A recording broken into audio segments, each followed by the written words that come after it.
aussi, je pense qu'aujourd'hui, la population de la région de Ziguinchor ou la région naturelle de la Casamance sont satisfaits et ils sont rassurés comme quoi aujourd'hui les navires vont reprendre.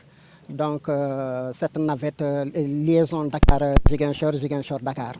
Et nous osons espérer également que d'ici peu, pour les fêtes de Korité, les gens qui voudront bien voyager à Ziguinchor pourront utiliser ces navires-là.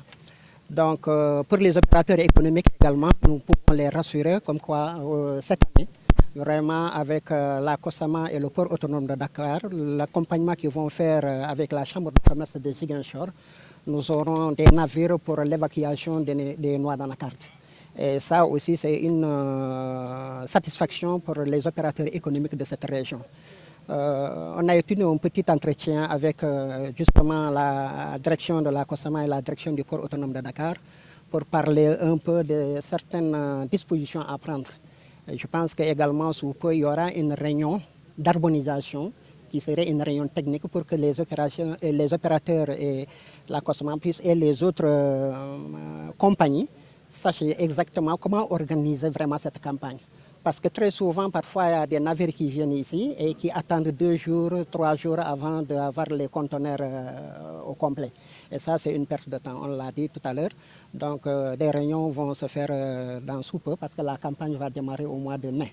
Donc, c'est dès maintenant qu'il faut prendre les dispositions nécessaires pour qu'il y ait un bon démarrage et que la campagne puisse se dérouler dans de très bonnes conditions. C'était heureux que cet événement puisse se faire avec succès.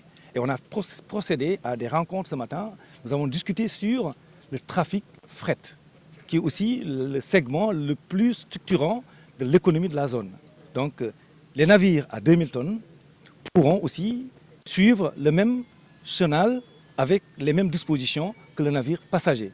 Donc, pour cela, c'est monsieur le gouverneur de la région de Ziguinchor, les autorités administratives, mais aussi la chambre de commerce, qui doivent décider avec les acteurs économiques le meilleur schéma économique pour pouvoir reprendre le trafic, avec les arbitrages cohérents entre la voie terrestre et la voie maritime. Ce qu'il en est ressorti ce matin, c'est que la voie maritime est la voie la mieux indiquée pour faire de l'économie dans la sous-région. Donc les éléments d'analyse seront faits et dès mardi, la chambre de commerce va rencontrer le gouverneur de la région de Ziguinchor pour qu'une réunion puisse être convoquée rapidement afin d'évaluer la situation pour qu'au plus tard, le 15 avril, qu'on rentre dans les préparatifs actifs de la campagne de l'ANACAR. Voilà les réponses du gouvernement. Voilà aussi le travail qui a été fait par l'ANAM, COSAMA et le port autonome de Dakar. La commission nautique nous avait instruit de ramener le navire en toute sécurité à Ziguinchor le 31 mars. C'est fait. Les acteurs économiques ont apprécié ce séjour et je pense qu'il est important de reprendre.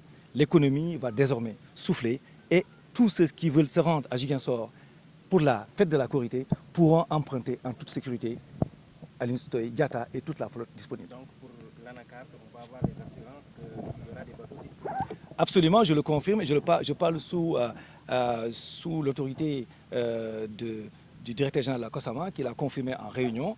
On a de la flotte fret qui peut emprunter en toute sécurité au regard de leur tirant d'eau le trafic.